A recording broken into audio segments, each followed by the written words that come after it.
Hi class, today we'll be covering section 8.1, the product topology. So we'll start with the definition. And let x1, x2, all the way through xn be sets.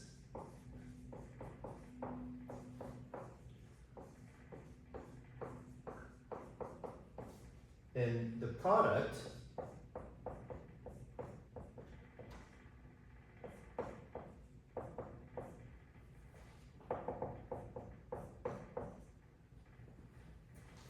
is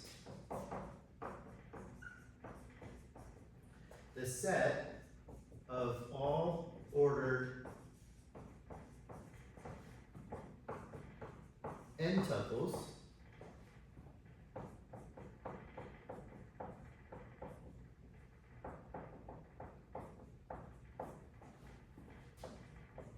where xi is an xi for I equals 1 to n here.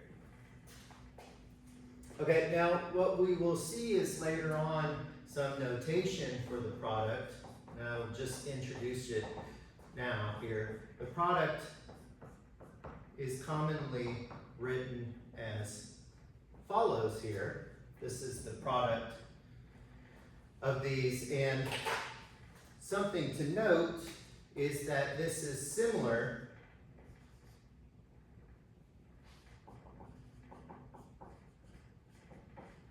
to our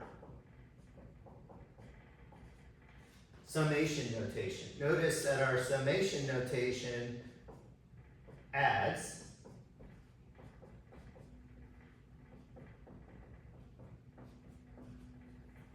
and what our product notation does is it multiplies, right?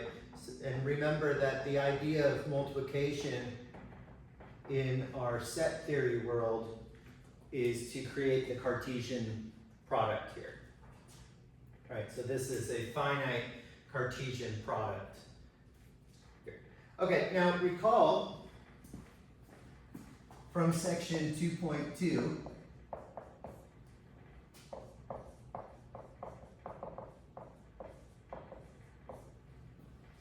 that if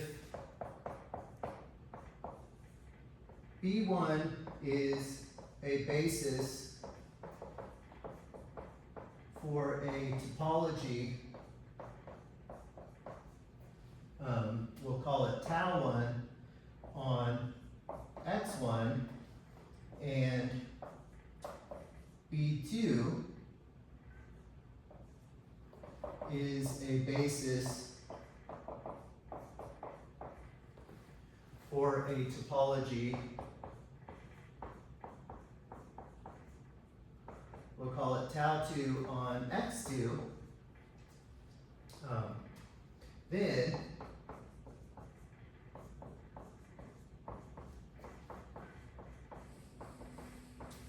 the collection, we'll call it B, to be all B1 cross B2, where BI is in BI, is a basis for a topology on the product space on x1 cross x2. And we would denote this product space here as x1 cross x2 comma tau, and this tau is generated by our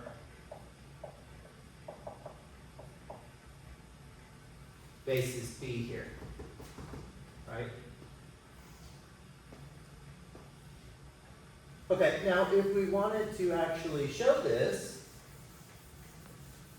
is in fact a basis for a topology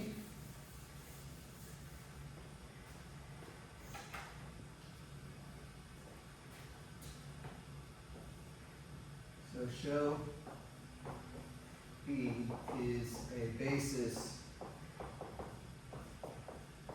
for a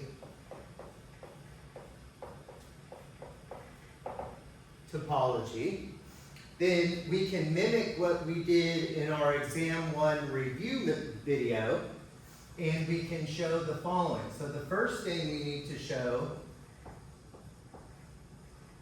is that the product space is the union of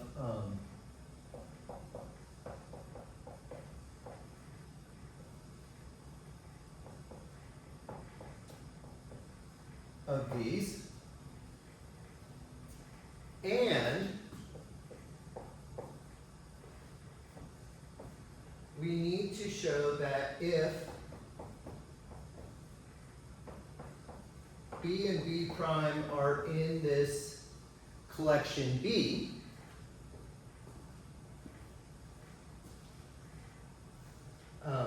then we can write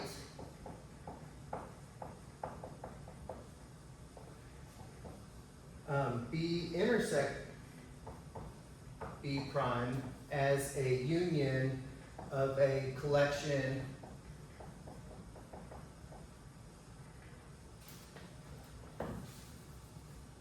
of members of B.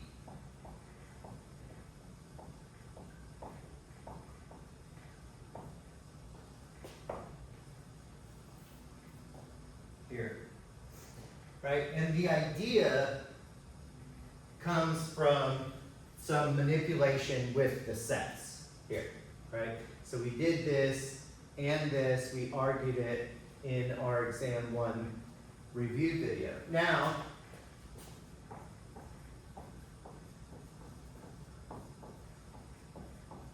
we can generalize this to any finite product.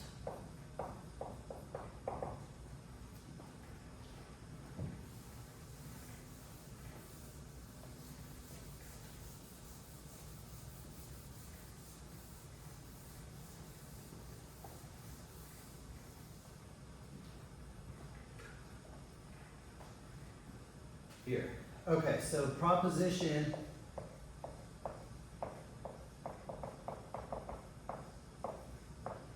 8.1.2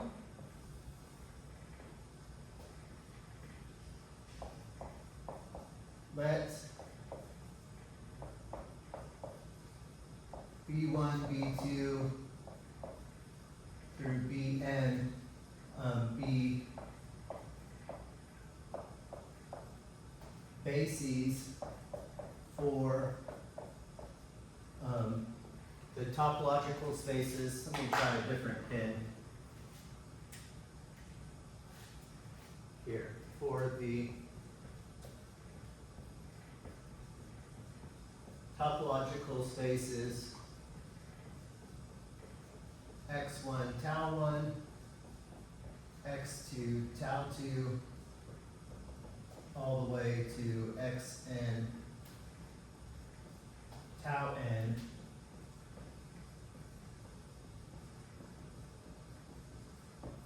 respectively, then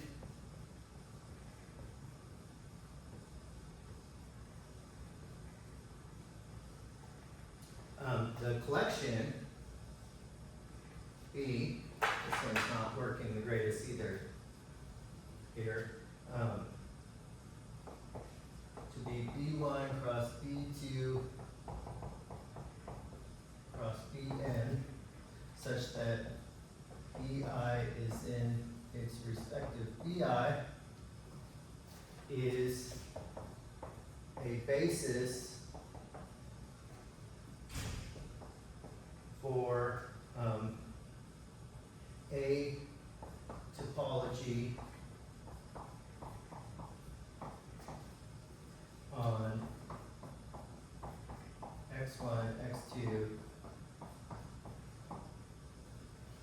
xn here. Now, what we can do is go through this similar argument. So you can generalize it, or you can do an induction argument on n here. Right, so this is exactly, so go back and review that from our exam 1 review video.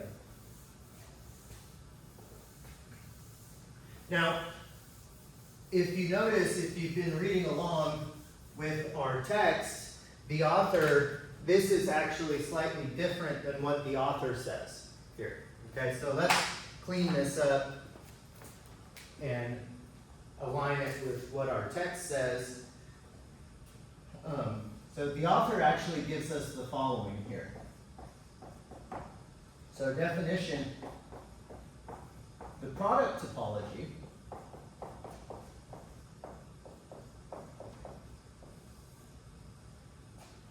we'll call it tau, on the set x1, x2 through xn, so on the product, is the topology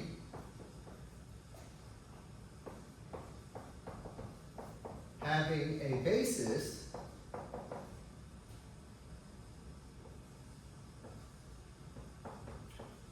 O1, O2 cross ON, where OI is open in XI. Okay, so he defines the product topology. So with a basis. Now notice this basis is slightly different than this basis here. Right? So what the author does is the author says the following.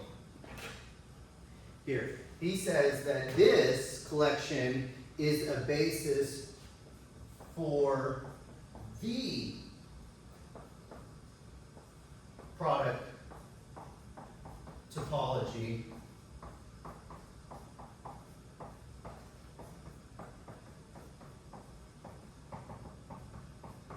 on the product here. Okay, so what we're doing is we're telling you what open sets look like. Right, so from this definition, this tells us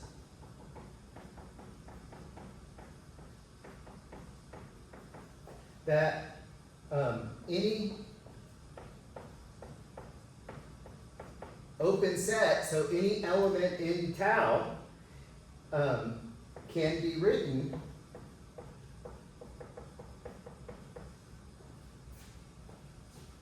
as a union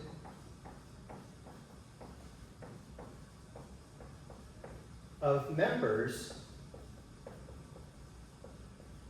of these types of sets here.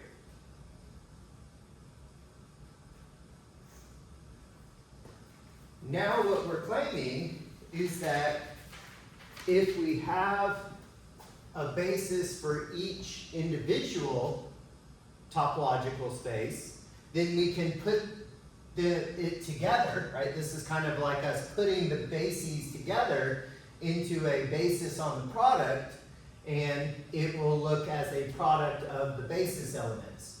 And this generates this topology here, right? So again, look at our exam 1 review, because I discussed the idea of proving it is a basis for the topology versus a topology here.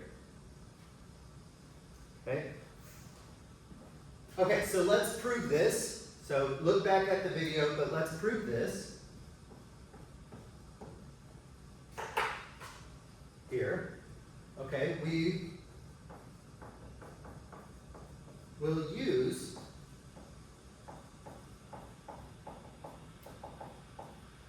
proposition 2.3.2 to help us prove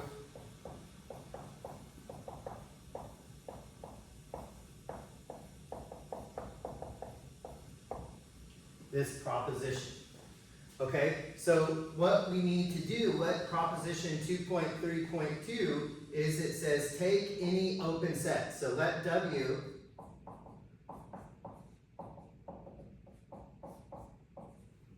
be any open set in the product space, and pick an element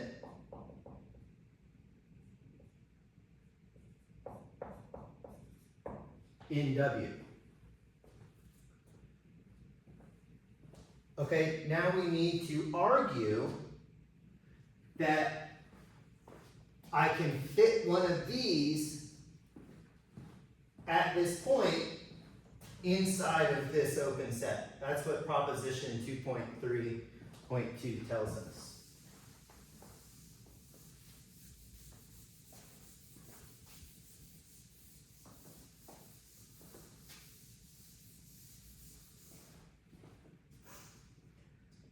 Okay, now, since W is open,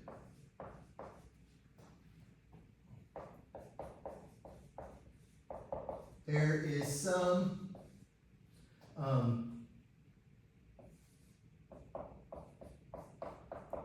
OI with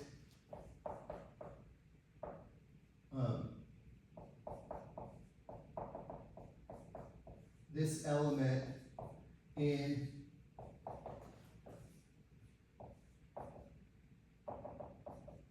this product, and I'm running out of room inside of W here. And that's because we know this, by definition, the product topology has base, is defined by basis this, right? So any open set, we can fit a basis element in it here, containing that point. Okay, now, we also know each BI is a basis for the topology tau I. So,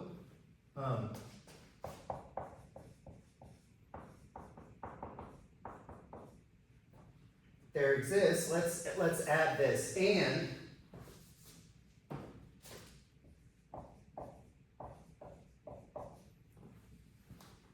each OI is open in XI, right? So we found these from our definition of the product topology, but looking at these individually, each of these is an open set in our XI, and we know BI is a basis, so what we can do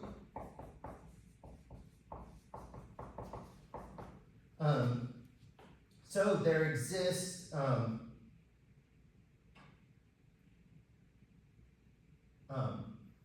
BI with XI in BI contained in OI for each I.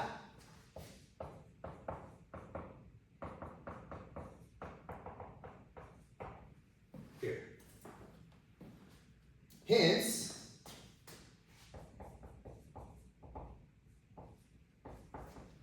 this element is in this product,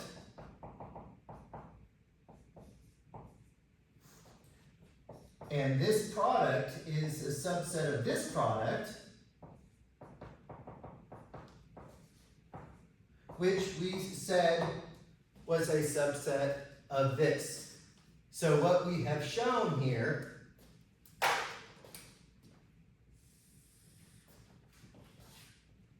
is that if I take any generic open set, I can fit an element that looks like our collection from the proposition inside of it containing a generic point of it. This shows B is a basis for the product topology on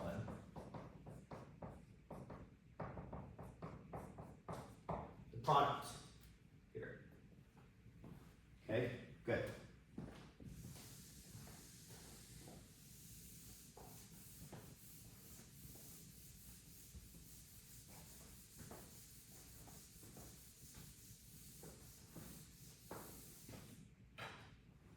Okay, proposition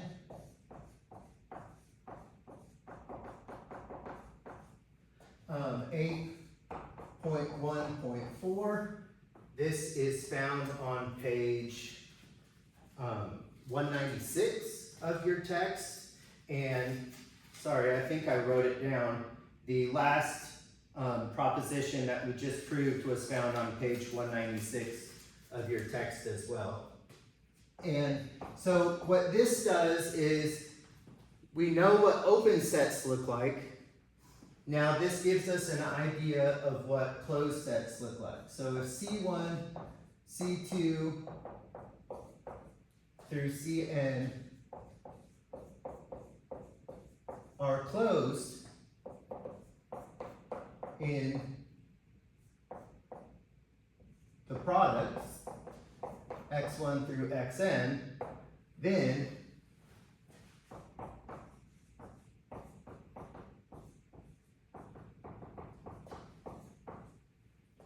this product is closed in the product space. Now, you can look at the text, how they argue this. Just a warning.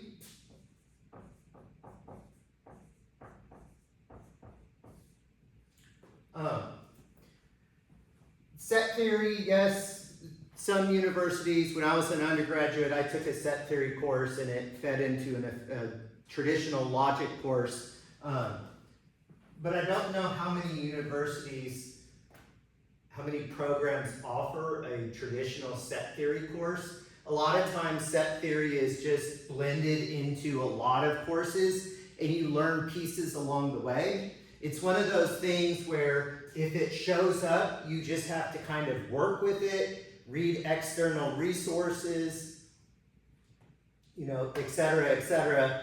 It's one of those things that's, unless you find a program where one exists, and even then you could get bogged down with cardinalities and things of this nature in the course. So let's make a warning, since perhaps we all haven't had a set theory course, assumingly none of you have had a set theory course, but maybe you have seen some sets along the way. We must be careful with complements in the product, right? We would like to say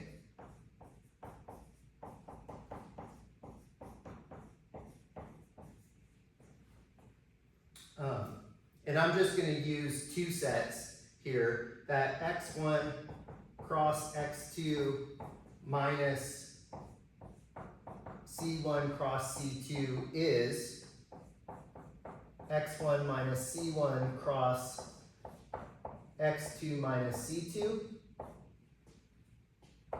Right? This would be very convenient if that kind of just dragged across as kind of one of our distributive properties here.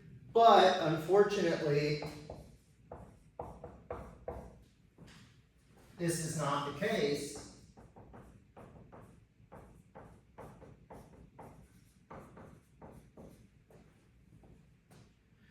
Since we only have one-sided containment, x1 minus c1 cross x2 minus c2 is a subset of x1 cross x2 minus c1 cross c2 here. So the subset goes that way. Here it doesn't go the other way.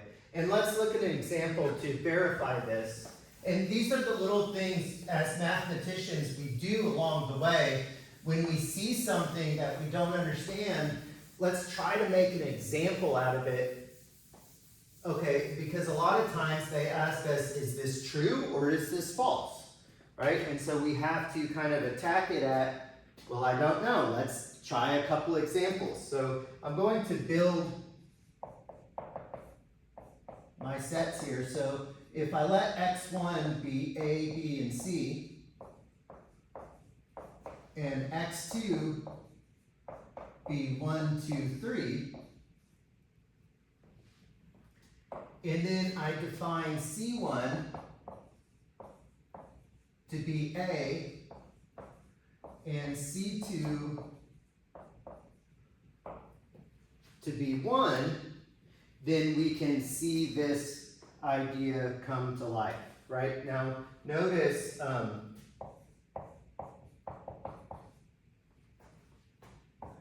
following. Here. Now, x1 cross x2, remember the product takes this as these as our first coordinate and these as our second coordinate, and I need all possibilities. So I'm going to have A1, A2, A3, and then I'm also going to have B1, B2, B3, and I'm also going to have C1, C2, and C3. Here. Right, and now I want to look at C1 cross C2. C1 cross C2 is just the single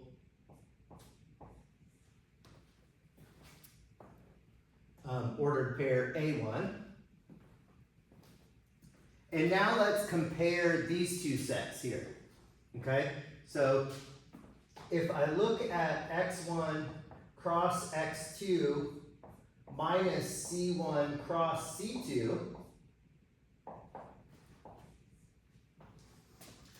what I'm going to do is I'm going to delete my c1 cross c2, right? It's all the elements in this set minus the elements that appear here. So really, I'm just going to remove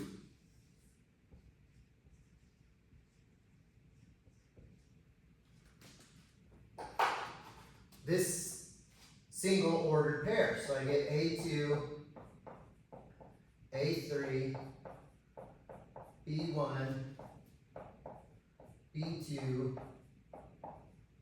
B3, C1, C2, C3. But now, to find my other set, x1 minus c1 cross x2 minus c2,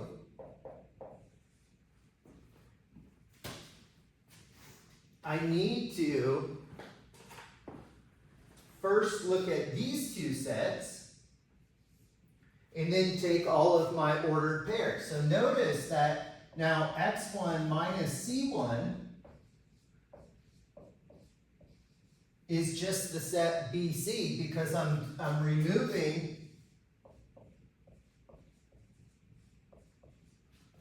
the element A, and similarly x2 minus c2 is 2, 3. And so now notice I get a lot less ordered pairs when I look at this set here. So I have B2, B3, and I have C2, C3. Now notice that all of these elements show up in here, B2, B3, C2, C3. So this is a subset of this, but not the other way around. This has more elements.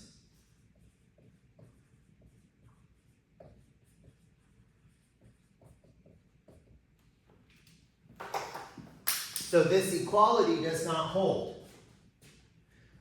Okay, so to account for this, what do we do? And this will help you understand the proof that the author writes in the text for this proposition 8.1.4. To account for this,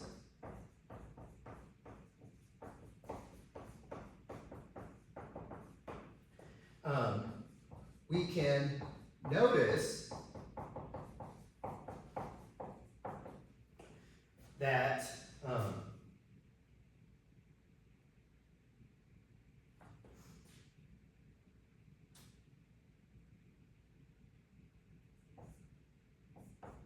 x1 minus c1 cross x2 is the set b1, b2, b3, c1, c2, c3, and x1 cross x2 minus c2 is a2, a3, b2,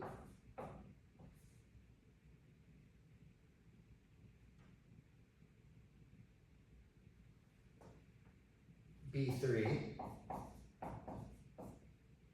c2, c3. And so the union